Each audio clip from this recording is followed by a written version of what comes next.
سے خداوند نے ایک سوال کیا. اچھا کیا سوال کیا؟ کیا تو تندرست ہونا چاہتا ہے؟ عجیب سوال ہے نا؟ ہاں جی، کیا یہ عجیب سوال نہیں ہے؟ کیا تو تندرست ہونا چاہتا ہے؟ ایک بندہ 38 سال کو بیمار پہ ہے، وہ وہاں پر ڈاکٹر اس لیے گیا ہے، پتہ نہیں کتنی عیدیں اس نے مس کی ہیں، اور یہ بھی یہودیوں کی عید کے دن تھے. پتہ نہیں کتنے کرسمس اس نے مس کیے ہیں. اس کے وقت میں کرسمس تو نہیں تھا، میں سکھانے کے لیے کہہ رہا ہوں.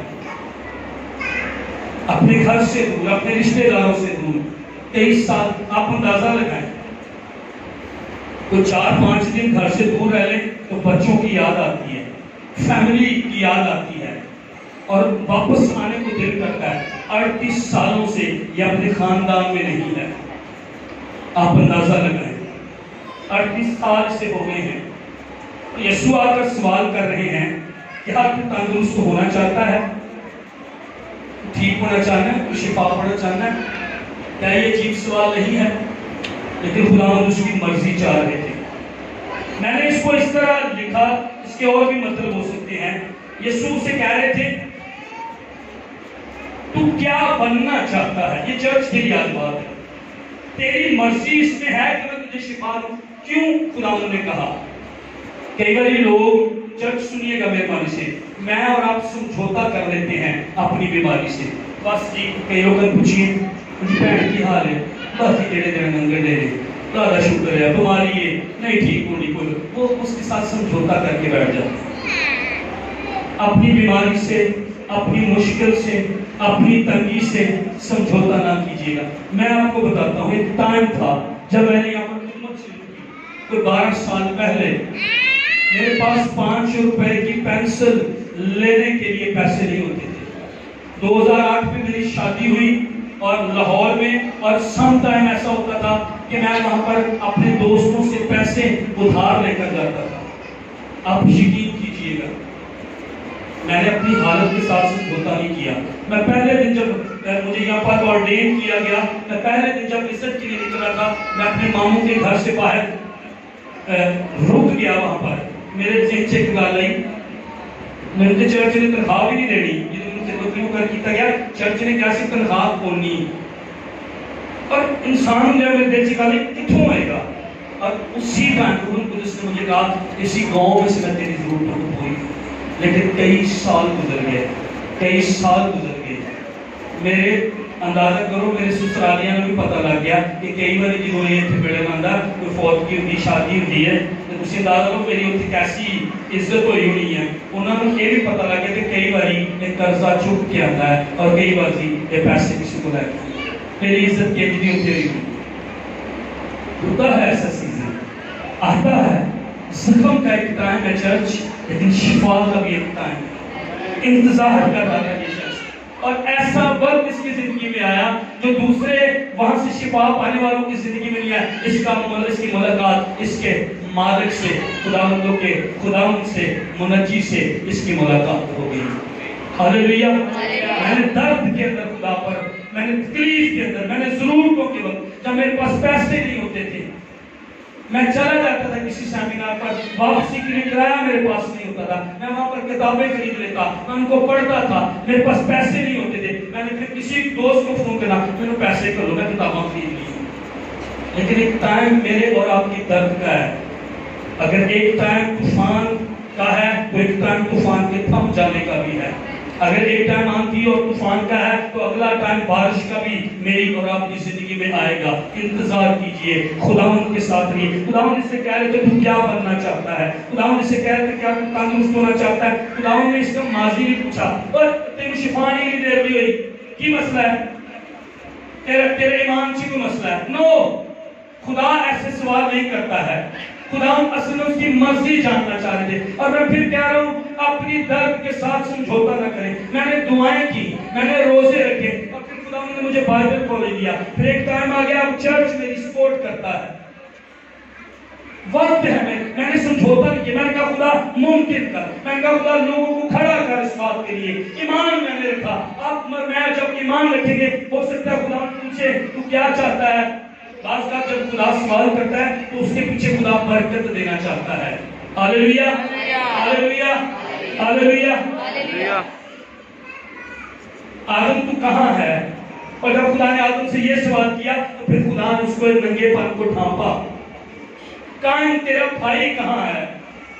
उसने कहा लोग तो बाद में कहा मुझे मार देंगे। नहीं, जो तुझे मारेगा उसको भी मैं सजा दूंगा। हिजकिय्याह से खुदा ने वहां पर क्या हिजकिय्याह ये हड्डियां फिर से जिंदा हो सकती जब खुदा मेरी और आपकी जिंदगी में सवाल लेकर आता, सवाल या निशान मेरी और आपकी जिंदगी में, रूहानी जिंदगी में, मसीह के साथ चलते हुए रूहानी जिंदगी में जब सवाल मेरी और आपकी जिंदगी में आते हैं, एक बात याद रखिएगा, खुदावंद ने हिजकिय्याह से कहा क्या ये हड्डियां फिर जिंदा हो सकती हैं? उसके बाद खुदावंद ने कहा नबूवत कर। खुदा हल भी लेकर आता है। तब इसको कहा क्या तू तंदुरुस्त होना चाहता है? इसने कहा मेरे पास कोई आदमी नहीं है। खुदावंद इसकी विश जानना चाह रहे थे, खुदावंद इसकी मर्जी जानना चाह रहे थे, खुदावंद इसकी ख्वाहिश जानना चाहते थे। चर्च आप क्या चाहते हैं कि आज खुदावंद आपके लिए करे? हम खादम नहीं करेंगे ना, हम कर सकते हैं। आए मेरे इस पैगाम का मकसद क्या था? पादरी से नजरें हटाइएगा मेहरबानी से। हम सिर्फ मनादी कर सकते हैं, हम सिर्फ प्रीच कर सकते हैं, हम सिर्फ तरबियत कर सकते हैं, हम आपके लिए दुआ कर सकते हैं, लेकिन जो आपके हालात बदलेगा वो यीशु मसीह है। वो कह रहा था मेरे पास कोई आदमी नहीं है, और खुदावंद उससे बात कर रहे थे। खुदावंद उस शख्स के लिए आए थे, आज यीशु तेरे लिए आया है। साइमन पास्टर यूसुफ साहब, आसिफ खुर्शीद साहब आपके लिए नहीं, पास्टर शहजाद उनकी मिसेज आपके लिए नहीं है। ये खुदा के खादम आपको दिए हैं, ये आपको फीड करेंगे, हम आपको सिखाएंगे, हम आपके साथ बात करेंगे, लेकिन शिफा कौन देगा? हालात कौन बदलेगा? तंदुरुस्ती कौन देगा? ब्रेक थ्रू कौन लाएगा? मौजे कौन लाएगा? रोशनी कौन लाएगा? तारीकी और बदी की कुव्वतों को कौन निकालेगा? वो सिर्फ एक ही है, वो अल्फा ओमेगा, इब्तिदा और इंतहा, वो यहूदा के कबीले का बबर जो मोहरों को तोड़ने और खोलने के लायक हुआ, जो मुर्दों में से उठा, वो मेरी और तेरी हालत को बदलेगा, हम नहीं। आमीन।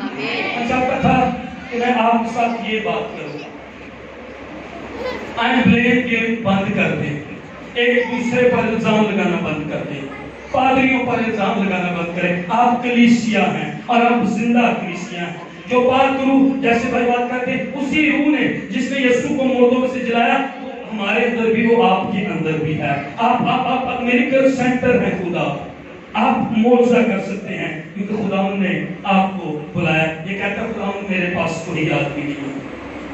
और मैं जब इसको तैयार कर रहा था तो मैं हंस रहा था, ये कह रहा मेरे पास कोई आदमी नहीं है। यहूदा के कबीले का बबर इसके सामने खड़ा था और ये कह रहा था मेरे पास कोई आदमी नहीं है।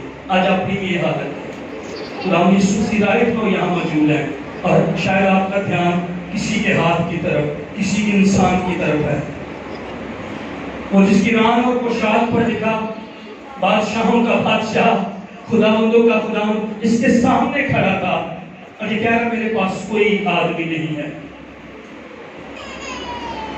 जिंदगी का पानी खुद चलकर इसके पास आया था और ये कह रहा था मेरे पास कोई आदमी नहीं। वो जो इब्तिदा में कलाम और वो कलाम जो मुजस्सम हुआ, वो कलाम जो फजल और सच्चाई से मामूर होकर सामने खड़ा था, इसके सामने खड़ा था, ये कह रहा था मेरे पास कोई आदमी नहीं। वो जो आंधी को कहता थम जा, लहरों को कहता थम जा, इसके सामने खड़ा था और ये कह रहा था मेरे पास कोई आदमी नहीं। जो पानी को मैं बना देता, इसके सामने खड़ा था। आज चर्च वो यीशु जो पानी को मैं बना देता है, वो जो लाजर को कहता बाहर आ जा, वो मेरे और आपके सामने खड़ा है और मैं और आप उसे क्यों नहीं पहचाने? आए मैं और आप उसे आज अपने साथ लेकर जाएं, आए मैं और आप उसकी बंदगी करें, उसका शुक्रिया अदा करें। जैसे इस शख्स को जो 38 सालों से वहां पर पड़ा हुआ था, खुदावंद ने देखा, खुदावंद इसकी तरफ आया, खुदावंद इसके पास आया। कलीसिया आज तेरे पास तेरा यीशु आया है। कहिए मुझे गैर जुबानें, मुझे नई नई जुबानें बोलनी है, कहिए मुझे मिनिस्ट्री करनी है, कहिए संडे स्कूल की खिदमत को और फ्लरिश कर दे, रूह के फल मुझे चाहिए, रूह की नेमतें मुझे चाहिए। तेरे आगे वो जो चौथा अलाज़ादा की सूरत में आग और उसके अंदर आ गया था की भट्टी में, वो तेरे और मेरे सामने यहाँ पर मौजूद है। मैं और आप क्यों किसी की तरफ ध्यान रख रहे हैं? आप पास्टर यूसुफ और पास्टर साइमन की तरफ क्यों देखते हैं?